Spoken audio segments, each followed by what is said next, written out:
Okay. So, good afternoon again. Myself, Dr. Dilawal Sen, and thank you all of you for joining today's webinar on design thinking. And before start the webinar, I would like to introduce our speaker, Dr. Manish Sharma. He is currently working as a associate professor in Malla Reddy Engineering College, and he has completed his PhD degree from NIT Allahabad. He has more than 8 years of teaching experience, and during teaching, he published various research papers in international and national journals. His research work focuses to develop idea about how to solve the environmental issues and how to achieve the United Nations sustainability goals. I'm not taking more time, so I hand over the session to Dr. Manish Sharma. Sir, please continue. Thank you, Dilawarji, for wonderful introduction. Let me Thank you, just sir. share my PPT.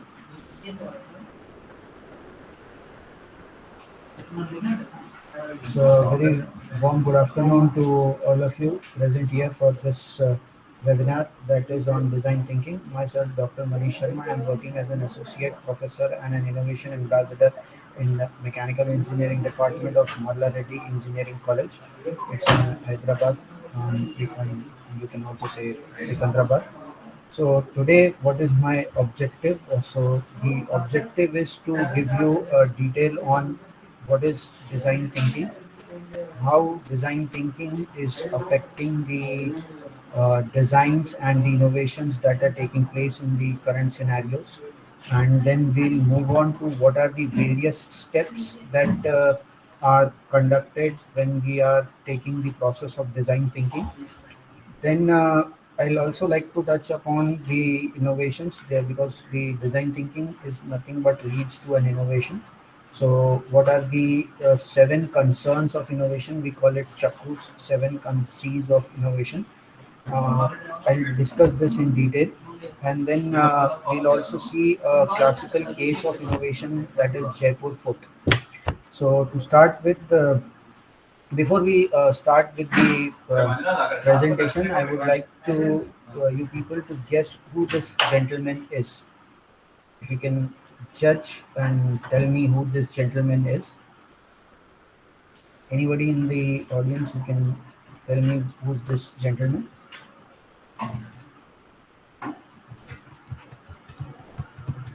Bilavarji, is my voice audible? Yeah, yes, sir. Yes. Okay. Your voice is audible. Yeah. Okay. So anybody who can Isaac guess? Newton, maybe. No, he's not Isaac Newton. Galileo. No, he is not even Galileo. He is Mr.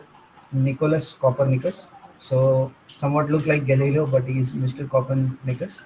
So what is his contribution? Who is Nicholas Copernicus?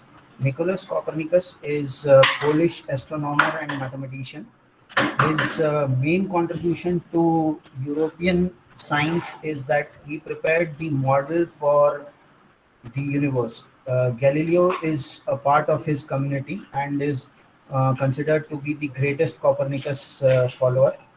And he also faced so many retaliation from the churches because of his theory. But Copernicus, or Nicholas Copernicus, was the first person to develop a model of universe in which he presented sun at the center of the universe and all the planets revolving around it. So why I have taken this person here is because he was the one who told us that we are not at the center, and the sun is at the center. But what we do in design thinking is just the inverse of this. We bring the users to the center. We'll see that. So if we see the design thinking, what is the definition of design thinking? So there is no probably a clear-cut definition which can define design thinking, but this is the one which I like the most. Is designer's work process can help us systematically extract, teach, learn, and apply these human-centric techniques to solve problems in a creative and innovative way. So, what we are trying to do in design thinking, what is the difference between design, classical design, and design thinking is in design thinking, we concentrate on the human centered techniques or the users. Whereas when we talk of design, design concentrates basically on the product. What product you want to develop is what we do in design. So whether this design thinking applies only to mechanical engineers or is it only for the engineers to work on? So I would say no. It has different contexts. You can have design thinking in arts, music, science, engineering, and various fields.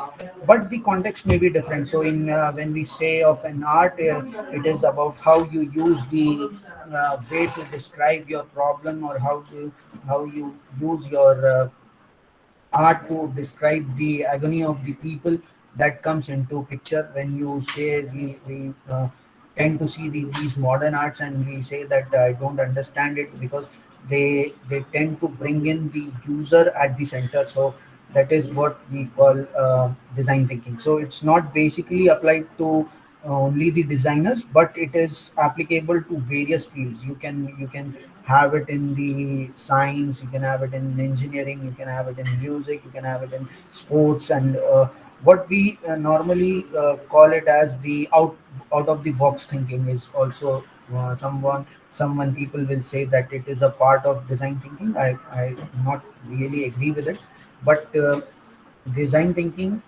for me it is when you keep the users at the center. That is what my next point says. Human centric. So what is human centric? Human centric doesn't make that all the stakeholders you take into consideration. No, my idea is to keep the users, end users into consideration. Okay, my problem solving starts with my end user. I'm not saying that we will not take the stakeholders into consideration, but their idea or their uh, part will come later. We'll start with the user. So why we say that it's human centered? Because we are concentrating on the problems associated with the end users.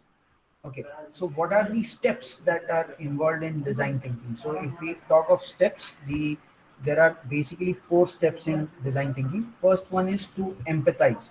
Now, whenever we talk of design thinking, what we actually want to do, we actually want to solve a problem. So one first is to identify the problem, and when we say that there is a problem, like I feel there is a problem with people not using the tap waters. They are more interested to buy either an RO or they will go with the bottled water, which they presume to be mineralized or which they assume it to be packaged drinking water. So whether what is the problem? So when we keep ourselves at that particular position and we try to analyze it, we try to empathize with the user, we try to fit in the shoes of the user.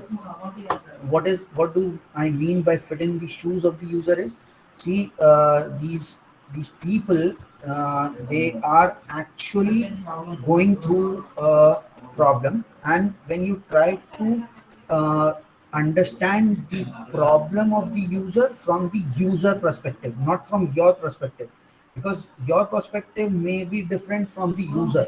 So what is the perspective of the end user, how he is pursuing to that problem, whether he's facing the problem with the design of the product, whether he's facing the problem with the application of the product, whether he's facing the problem due to the material of the product. So you have to fit into the shoes of the user. Okay. Now, if I go back to my example, why people are using the bottled water, so then there can be various reasons. If I empathize with the people, I'll go and talk to them. Why you want to? Why you don't drink the water from the tap that is available? Then people will say that the filter is not working. The filter may not be cleaned, or the tank may not be clean. There can be so many other reasons. So you empathize with them, you try to analyze why they are not using it. Then the second step becomes analysis. Analyze means we are not just empathizing, we are not trying to just find the solution. We will go deep into the problem, we'll specify the problem, we'll give the specifications of the problem, we'll try to find the root cause of the problem. What is the problem, where it starts? See, when we talk of design thinking, people generally concentrate on the product. So if I'm saying that I want to have the water which can be drink from the source, so we try to find the filters. So what kind of filters are available, or what kind of problems are associated with them? I'll give you one more example. These CRPF jawans, when they have to move in the jungles, they have to go deep into the jungle, and they do not have an access to the clean, pure drinking water. There is enough of water available in the form of mud or spot, or there are lakes, and there are things with water bodies where they can drink water, but that water is not good, so they can't drink it, and they have to travel. They have to travel deep into the jungle, and they do not have the access to it. This problem was given to one of the professors at IIT, and he has solved that problem. So we'll be seeing that also later. But now, what I'm trying to say here is this uh, problem is why they can't carry the bottle. So they can't carry the bottle because already they have to carry their gunpowder, they have to carry their ammunitions, they have to carry their medical first aid, they have to carry weights. So what is the weight that a normally a CRPF Jawan carries is around 14 to 15 kgs of weight, and then that weight is on his body, and he has to carry it for a longer duration of time.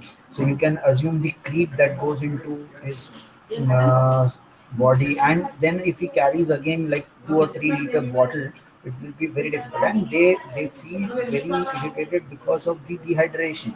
Because in and they if they go on in the deeper in the jungle, they won't have the access to proper access to the water bodies, and then it becomes a problem.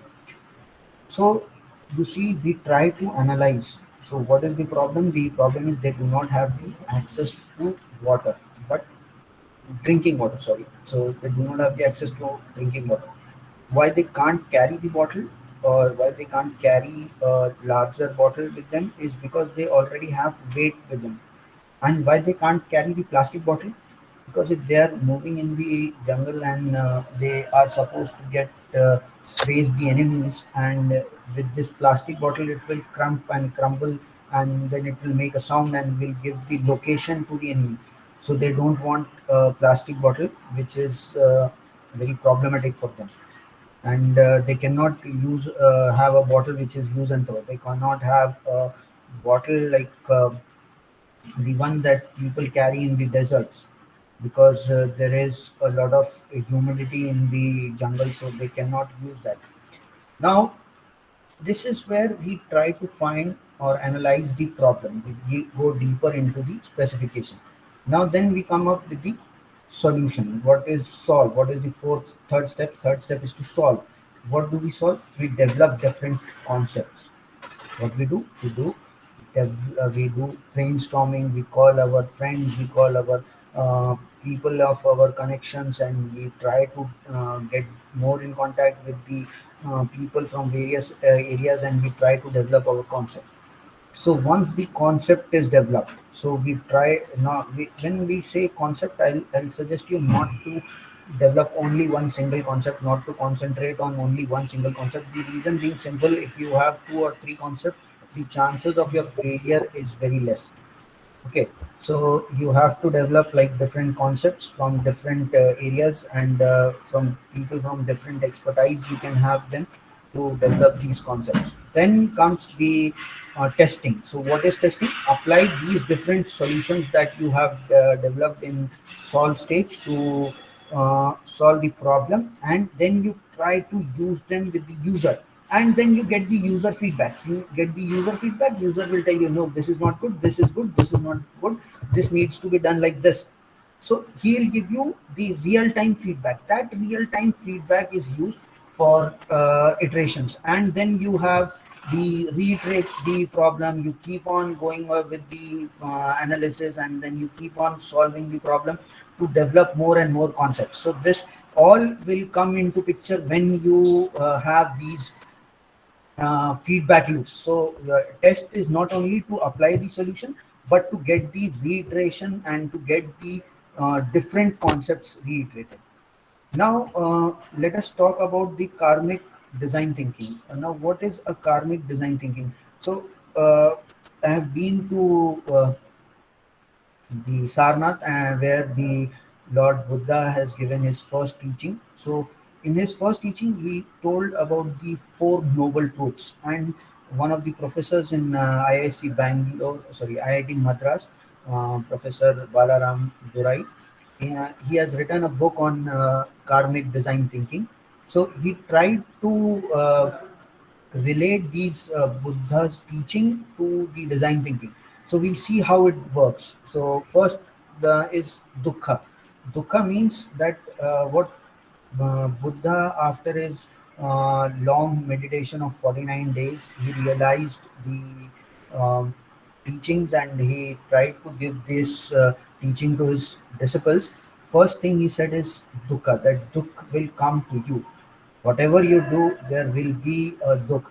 Now, dukh means there is some pain. There will be definitely some pain. So, is that pain bothering you? Yes, it will bother you. And what you can do for it? So, what you can do is you can find samudaya. Samudaya means you can find the root cause of it. What is the what is the root cause which is creating this dukh into your heart? So that is how you do the analysis for that dukkha. So if there, like, why he went into like meditation is he felt the pain for the people who died in the war. So he said, what is this life? Life ends in a minute, and whether I should continue as a prince or not. He was a prince, so he started thinking of it, and he got into meditation, and then he realized that whatever I do, I will get some dukh. And what is that dukh? That dukh is the pain that we will get, and that pain, what we can do for that pain. So we need to analyze the root cause of that pain. What is the root cause? We have so many aspirations with the people associated with us. We have that this person has not done good for me, whether I should help him or not. These all aspirations will are the root cause of your dissatisfaction or your dishappiness or unhappiness. Okay, so when we talk of samudaya, we try to analyze the root cause of it. Then it comes nirodha. Then you get freed from that root cause. You try to find whether this is worth it to be should I feel pain for this? I should get nirodha. I should get the like I should get relieved from this pain. So I create an atmosphere. I create a reason for not being looking at to that pain, and I try to get relieved from that pain. That is called nirodha. And the last one will be the marga. So what he suggested to his disciples is there will be pain. You will have to identify the root cause of that pain. Then you have to get rid of that pain. You need to get away from that pain. Whatever method you can use, you have to use it to get away from that pain. And when you decide that you want to get away from that pain, then you realize that path, and you go and walk on that path. That path you are creating not only for you, it is to be created for all. That is how his teaching is spreaded in the world, and that is the reason why people follow him, and that is the main reason why there is followers of Buddha, and they follow him because of his way. He decided that I will go on this path, and he does not just created path for himself, he created the path for the others.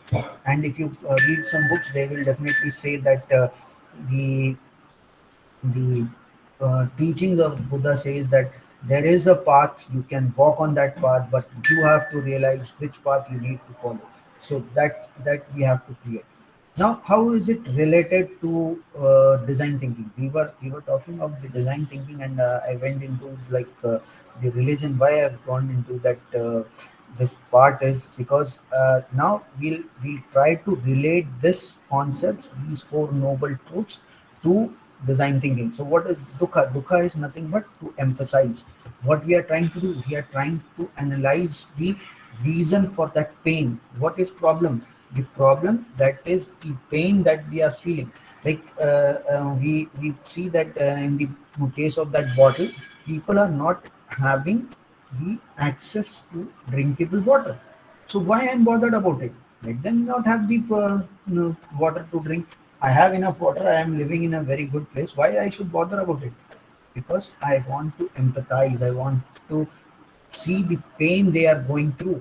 So if I'm analyzing that pain, that time I'm empathizing with the people. So I'm empathizing with the end user of my product. I'm trying to develop a product which will provide the access of drinkable water to those people who are not having access for that drinkable water. Now, these examples that I'm using may change with the with the slide. As the slide progresses, we'll keep on changing the examples, but the idea remains the same, that we have to first empathize with the people. You can have a number of books you can go through, and you can see a number of examples on the websites, and how people have been using these design thinking. Now, the second stage, what second noble truth that Buddha said is samudaya. So, samudaya, as I said, is the root cause for analyzing the pain. So, if I say that there is water or there is a waterfall, so waterfall is not because of the water on the walls of the hill. It is because of the water present at the top of the hill. So, what is the root cause? Root cause is the water available at the top of the hill. Now, where does that water come from? That comes from the water that is collected because of the rain. So, where is the water coming from there? The water is coming from the clouds. And where is the cloud formed? The cloud is formed from the sea. So, you can see that there is this cycle, or this entire cycle is to be analyzed. Unless and until you analyze this cycle, where is the root cause? Where is the cause of getting this problem? Then, unless and until you identify that, analyze that problem, you are not able to solve it. Then comes nirodha. Nirodha means what? Nirodha means getting rid of that pain. So if you want to get rid of the pain, what you try to do is you try to find a solution for it. Is it or not? We try to find a solution for it. So first thing is we get the problem, we analyze the problem, we define the problem. We have a problem, we have the specification, where it is to be used, how it is to be used, what are the various constraints that are associated with that usage.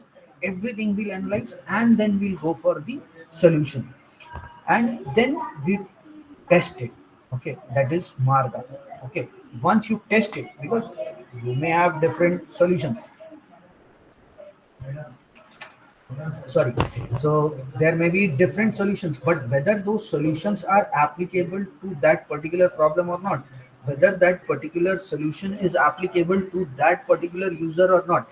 Okay, so if it is not applicable to that particular user, then what you need to do? Then again you need to analyze it. Again you need to go back and see whether it is relevant to that or not. So this is how you go on. This is how you test it, and after testing you solve it again, and you get the user feedback, you get the meeting, you get the user feedback, and then it is solved again.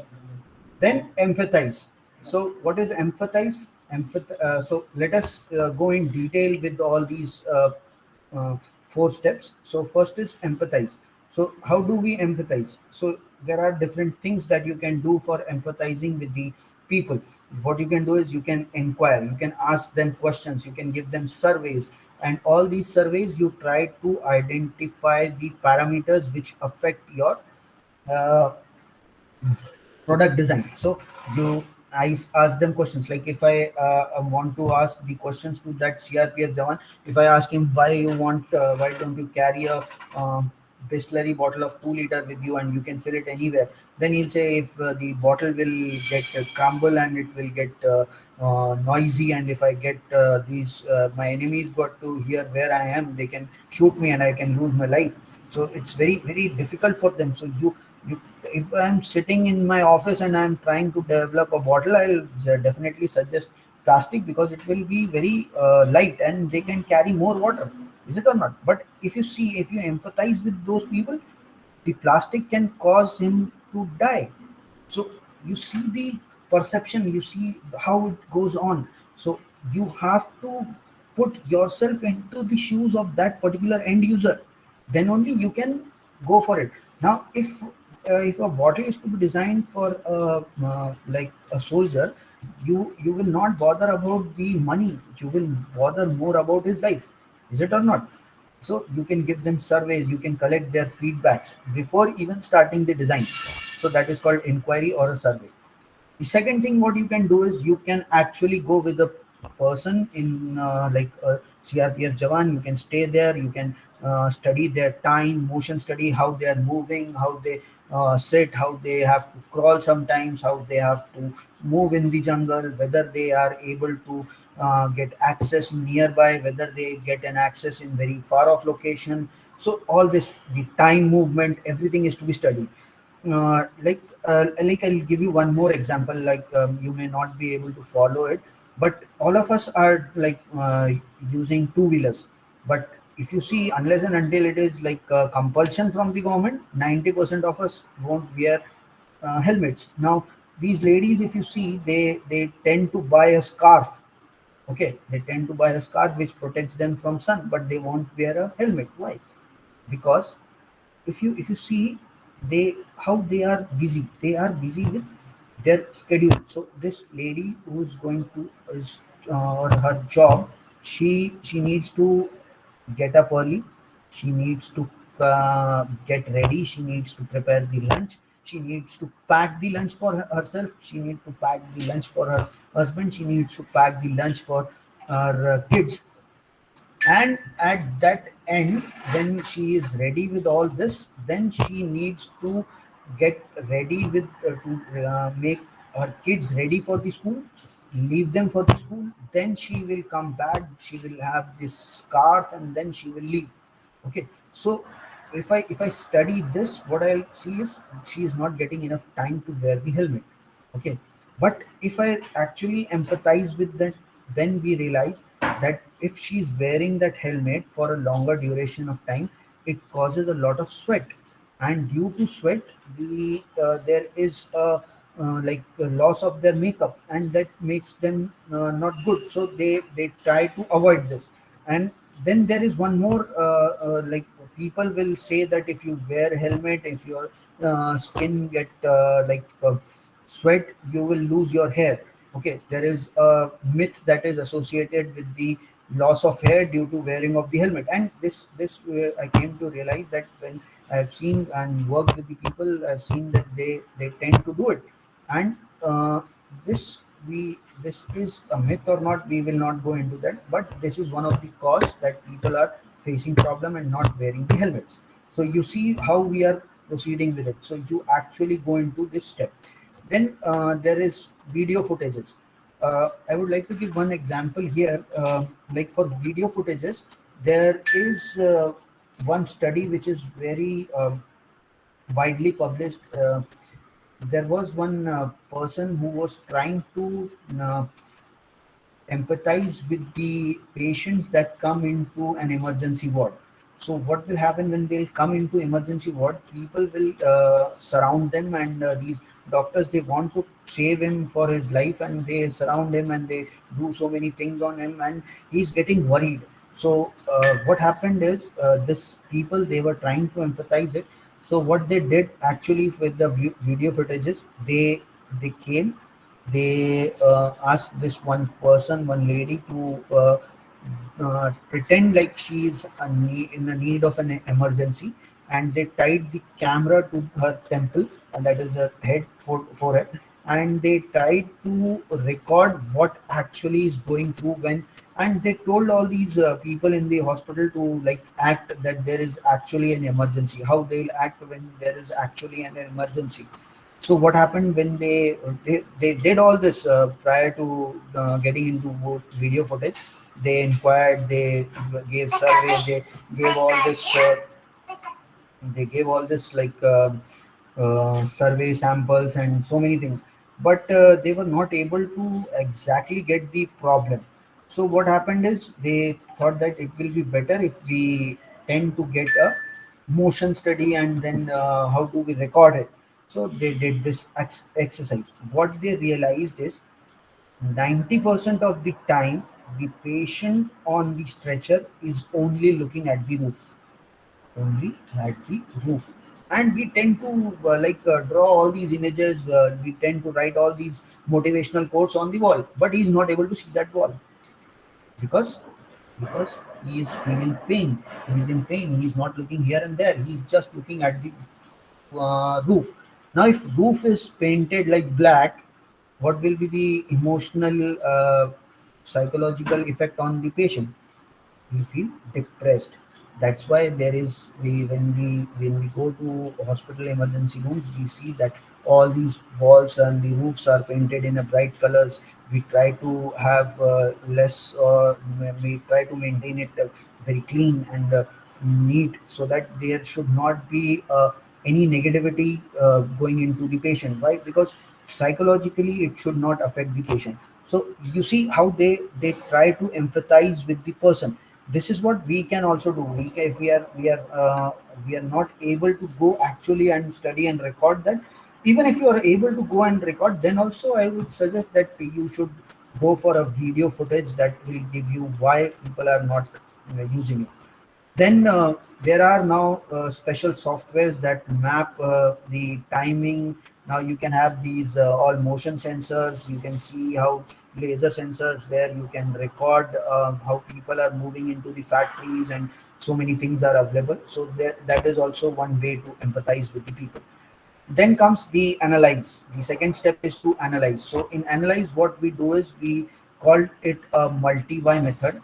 This was developed by Toyota. So what they did is they tried to ask questions. Why is it so?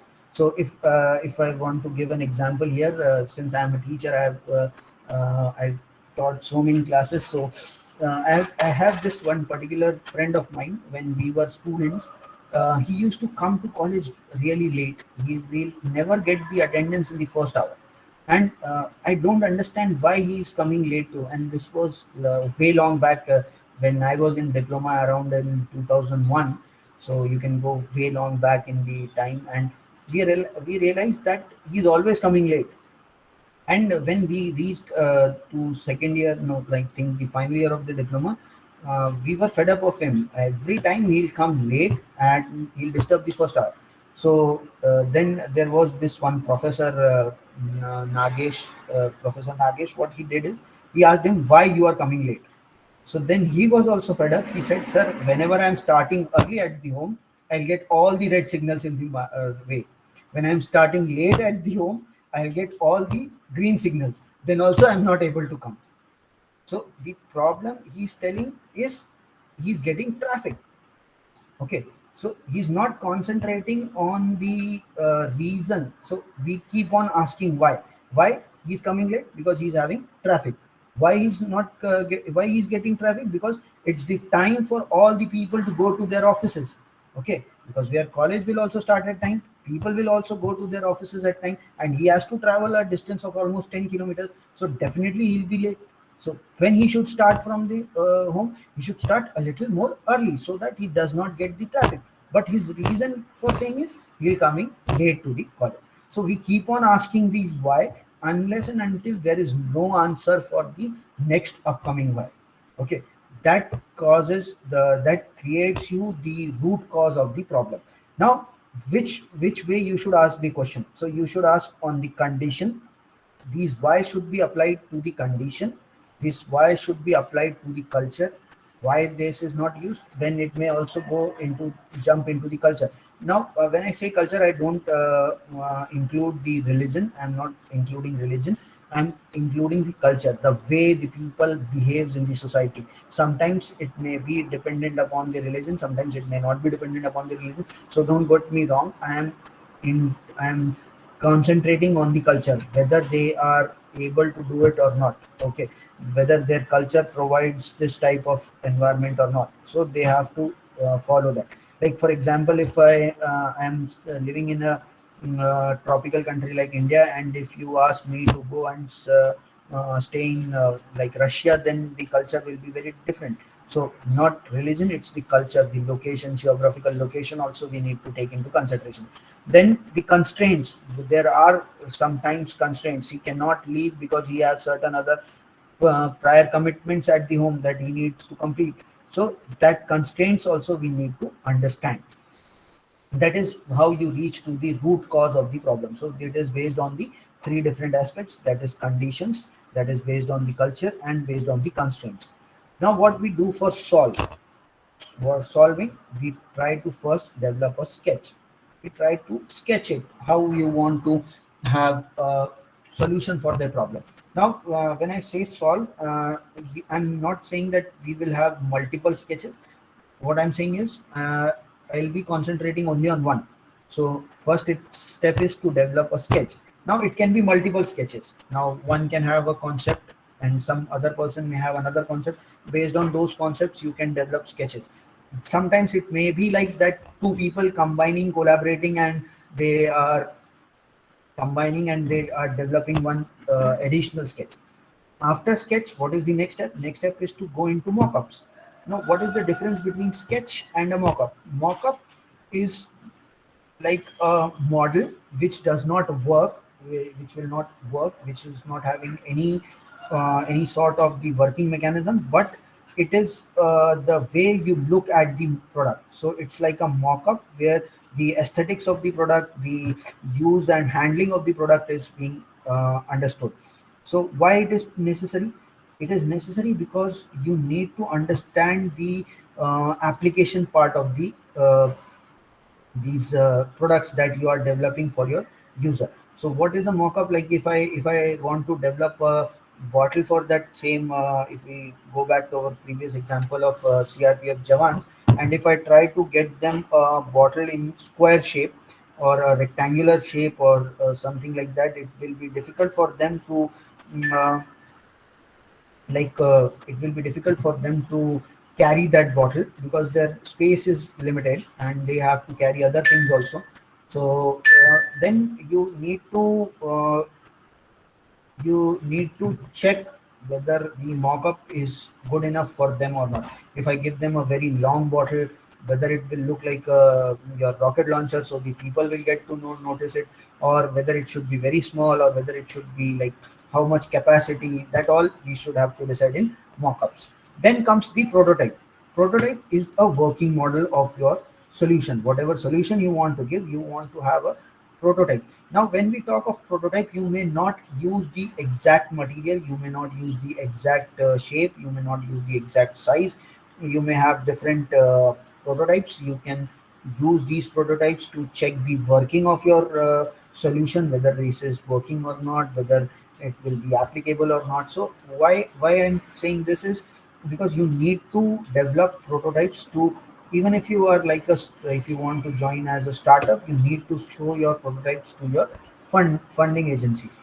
Then comes the pilot production. So what happens between the sketch mockups and prototypes is the like your we call it like valley of death. Now you people have some ideas in your mind, you can sketch it, but you cannot create a mockup. If you can create a mockup, you cannot create a prototype because you are not having access to those materials. You are not sure whether the material will be applicable or not.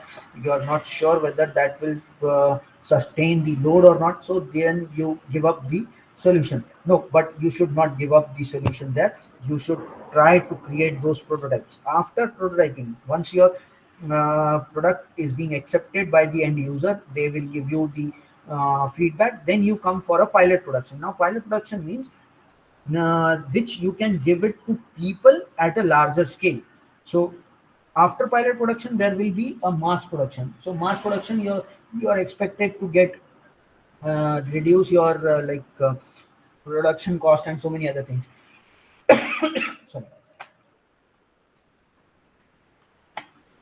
So I'll give you one more example. In Hyderabad, there is one person who empathized with the people while he went to a like Tiffin's the breakfast joint here, and sorry, I used Tiffin's word, that is word for Telugu here. So he went to this breakfast joint and he ordered some idli and sambar. So they gave him that spoon, the plastic spoon. He rubbed that spoon and he can feel the grease on the spoon. So he said that, are you using this repeatedly? He said, yes, we wash them and we give it to you. So he said, no, no, no, why I should use this? Then he thought of why there is a problem, why I can't use it. So he tried to analyze it. So that because if they use that disposable, it becomes a problem with the plastic, and government has banned plastics. So many things are associated with it. Now, if they can't use plastic, and they also he analyzed that the plastic will cause they have to use either a food grade plastic. If they use another kind of plastic, it may cause cancer to them. So that is also a difficult thing. So what he did is he thought that, no, I'll prepare one cutlery that can be used. I'm sorry, I don't have that video here. Otherwise, I would have played that video. What he did is he used all these millets and the rice and wheat, and they prepared a dough, and then he baked it. And he made it such a strong cutlery. He made a spoon out of it, and that spoon he can use it to drink even hot coffee. He can have mixed sugar in the tea. He can have hot soup, everything he can do with that baked cutlery. And this is still in, like, they are going for pilot production. Now, what I want to say here is, if he would have ended up with the not creating that pilot production, he would have never known that this cutlery that he is preparing can also be eaten. So if you are eating that cutlery, you are actually having one roti of your millet. So it's not only healthy, it's not only saving the environment, but it's also edible. So you can eat that cutlery. So after completing your soup, you can just broke it or you can eat it. If you don't want to eat it, you can throw it. It will get decomposed. Okay. So see how he developed the innovation from the problem. Now the thing is whether this is sustainable or not. Yes, it is sustainable. The shell life of that particular cutlery is almost 300 days, which is equivalent to your plastic cutlery that you get. So there are things that people can do and solve. So you have to go through these steps.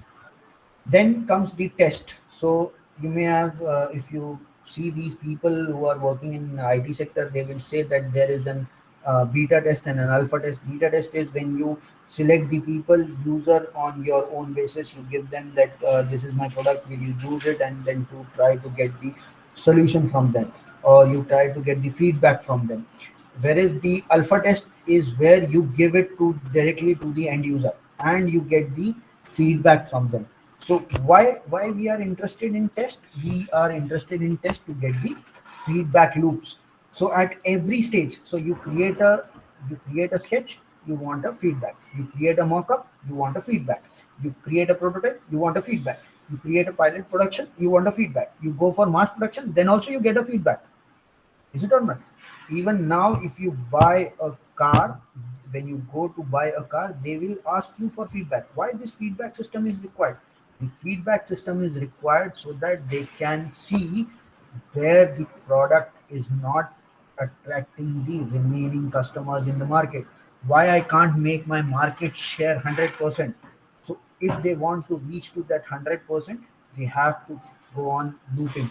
And why is that important? Because they want to retain their customers. So customers also need to be retained. Okay. So now, if we see that these are the four steps, so let us see when these um, steps are followed, what is the final product? So we say that there is an innovation. So people say whether this nowadays there is popularity of four C's. You may have heard of it. The successful entrepreneurs talk of four C's. What are four C's? The four C's are your communication, then collaboration, then critical thinking, and creativity. So when we talk of creativity, can creativity be taught in class? So that was the question that is being asked by various people, and they tend to say that no, the entrepreneurs, you can't create entrepreneurs in the class. They have to be more creative. They have to be more like they have to think out of the box to be an entrepreneur. But this person, John E. Arnold, he was not. Of the same thought, and he taught in like Massachusetts University, MIT, long back in 1950s, I think, or 1940s. So he said that no, creativity can be taught in class.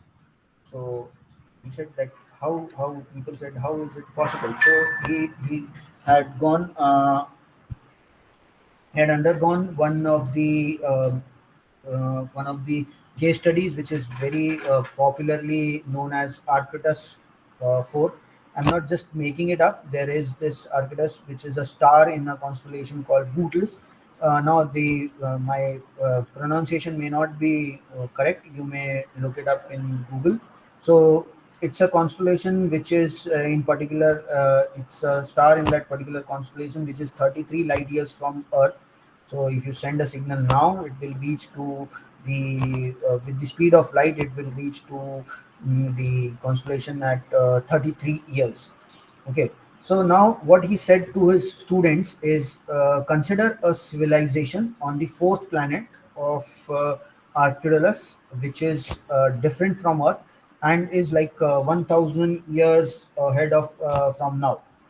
So now, what he said is you have to you have to assume a civilization. What his idea was to have a different from Earth.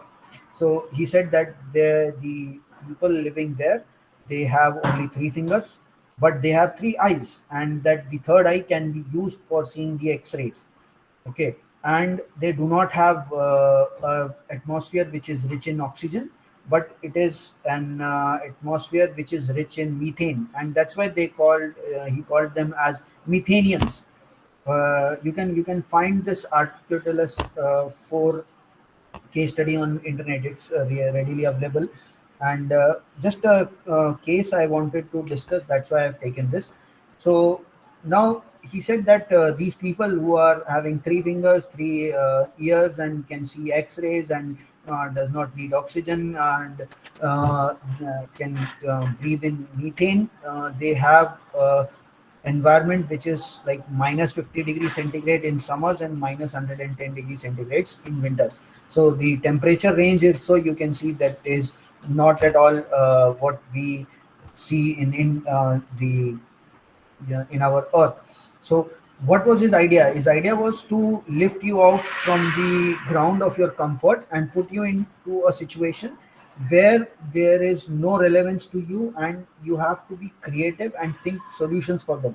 So he said that for them, if there is intergalactic travel, say he termed it as MIT, Massachusetts Intergalactic Travel Agency, and he said that I'll take you to this particular planet, and you have to see, and you have to tell me what kind of gadgets you can see. So people created so many gadgets. The important gadget that I wanted to discuss is an Ego Mobile. So you can see how creatively, and this is not the study that is being taken up now. This is very long back, and these people, these students, his students have created this Ego Mobile, which is a egg-shaped vehicle, single wheel vehicle, which is carrying this. You can see this person, and he gave so many descriptions about the person. They have long hands and long leg. Their height is around like very large than the person, like human. So they have this smaller shells eggs for the kids, and then there is one for the adults, and they created all this. So what I'm trying to tell you people here is that the design thinking allows you to understand the people. So it's not about you, it is about the user. So that's why what we develop product for India may not be applicable for Japan or for any other country. Okay, so like if I say that I can run a vehicle on water, it will be very good for the countries like which have a larger um, uh, touch with the ocean. Whereas if I consider it for Dubai, will they be accepting it? No, they don't even get water for drinking. How they'll run with their vehicles on water? Is it or not? So you see there is like a difference in the perception. Now, let us move. So, what I wanted to say here is that creativity can be taught in class. So, now what is the end use of all this creativity? We want to have the innovation. So, there is one professor, Professor Chakravarti. Yeah, he is in professor in IIT Mumbai, and he's the professor at Design Center, Open Design School, and he has written one book called Chaku's 7C. He says that an innovation is incomplete unless and until it reaches the seven steps of this innovation, which is the cause, the context, the comprehension, the checks, the conception, crafting, and the connection. So since it is not visible here, so I have got it here. So these are your different concerns. Now there is a small video of Jaipur foot. This is a great innovation. I think it's audible now, Dilawarji? No, no, no, sir. No, it's not audible. Okay, so I'll describe it myself. हाँ. And then this what happens is these Jaipur foot is like a prosthesis for the people who are not having their legs and the lower limbs. So what they do is they call these people, and the people, this is free of cost by the way, and they almost like they have given this foot for people around the world, around like 13 countries. People they have visitors from like 13 or 14 countries, and they almost fit like 16,000 pieces a year. Okay, so what one is foot, and if you go to this Jaipur foot like the website for it, you will find that various people have used it. So I think with this I can end my presentation. If you people have any doubts, you can ask me now. Thank you, Dr. Manish, Thank you, Dr. Dilawar. for sharing wonderful information about design thinking. If anyone want to ask to Dr. Manish, please ask, and please fill the feedback form also.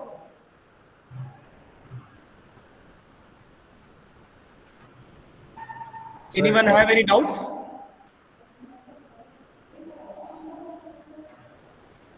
No? Okay.